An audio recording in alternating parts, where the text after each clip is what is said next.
Hello and welcome to HealthShare's 2015 Annual Compliance Training, which includes HIPAA, fraud, and abuse. My name is Barbara Carey and I'm HealthShare's Senior Manager of Compliance, Quality Assurance, and Performance Improvement. As recipients of federal dollars, HealthShare's board is required to receive annual training with regards to HealthShare's compliance program, including fraud and abuse and HIPAA. At the conclusion of this webinar, you will be asked to read and sign our attestation form that you have viewed this webinar and our code of conduct. If you have any questions, you may email or call me at barbara@healthshareoregon.org or 503-416-4962. Today we are going to review your fiduciary duty as a member of the board, as well as refreshers in fraud and abuse and HIPAA. I will also be providing an update on HealthShare compliance operations.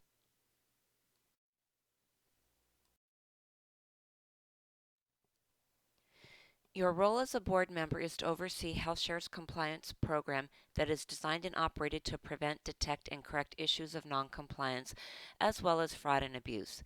Secondly, you have the option of delegating additional oversight to a committee. For HealthShare, this has been delegated to HealthShare's Compliance and Delegation Oversight Committee.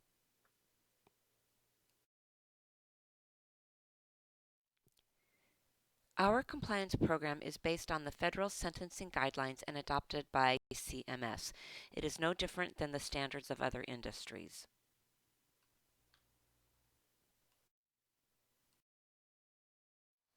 A board must act in good faith in the exercise of its oversight responsibility for its organization by ensuring that a corporate information and reporting system exists, and the reporting system is adequate to assure the board that appropriate information relating to compliance with applicable laws will come to its attention timely and as a matter of course.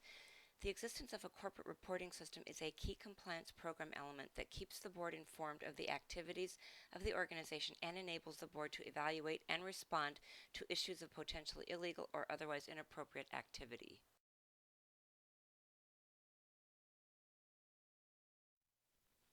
A basic understanding of the director's fiduciary obligations and how the duty of care may be exercised in overseeing HealthShare's compliance systems has become essential. The good faith analysis generally focuses upon whether the matter or transaction at hand involves any improper financial benefit to an individual and/or whether any interest exists to take advantage of the corporation.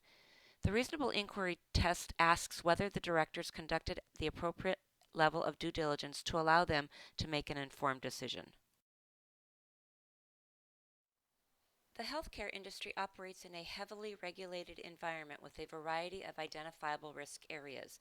An effective compliance program helps mitigate those risks. Because federal and state-sponsored healthcare programs play such a significant role in paying for healthcare, material noncompliance with these rules can present substantial risks to the healthcare provider. So as a refresher, there is a fine line between fraud and abuse. Intent is the key. You know this, you live this. Some examples of fraud would be billing for services that were never rendered. Some examples of abuse would be charging in excess for services or supplies, providing unmedically necessary services, and excessive defensive medicine.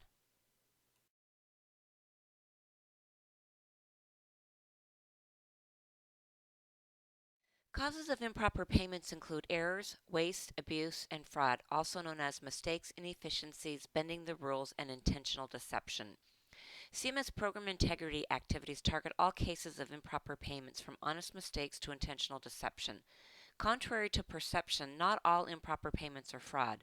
In fact, the vast majority of improper payments are due to unintentional errors. Also, many overpayments are payments that may have been proper but were labeled improper due to lack of documentation.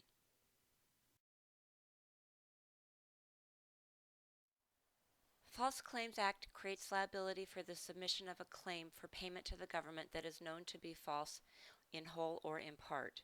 The anti-kickback statute makes it a crime for individuals or entities to knowingly and willfully offer, pay, solicit, or receive something of value to induce or reward referrals of business under federal health care programs.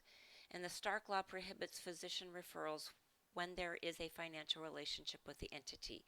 If you would like more information on these laws, please contact our office.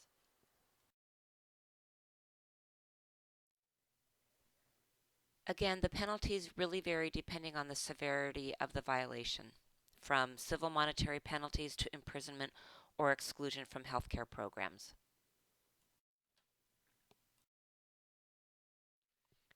Our contract between the Oregon Health Authority and HealthShare require that we promptly refer cases of alleged fraud and abuse, permit authorities to inspect, copy, evaluate, or audit our books and records. If we are aware of fraud or abuse, we must report it. And again, we don't pay to anyone who is on the OIG exclusion list.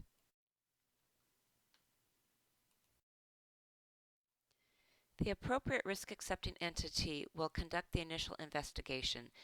They will forward the results of the investigation to HealthShare, and they will also make the appropriate referrals to state law enforcement, the Medicaid Fraud Unit, or the DHS Fraud Investigation Unit.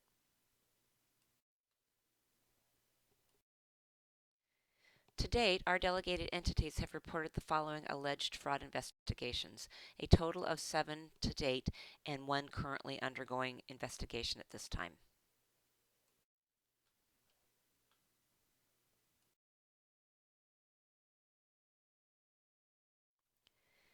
Now we're going to have a brief refresher on HIPAA, the security rule, the privacy rule, and the breach notification rule. Every breach is presumed to be reportable unless you can demonstrate why it is not. There has to be a low probability of compromise. The burden of proof includes the nature and extent of the PHI involved, the unauthorized person who received or used the PHI, whether the PHI was actually viewed or acquired, or the extent to which the risk of the PHI was mitigated. For violations of HIPAA, the range of civil monetary penalties can be assessed and is determined by the nature and the amount of the violation.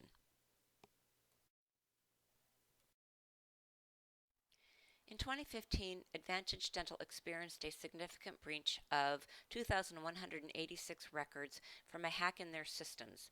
Care Oregon reported 8 separate breaches during 2015. This is down from the 21 incidences they reported in 2014.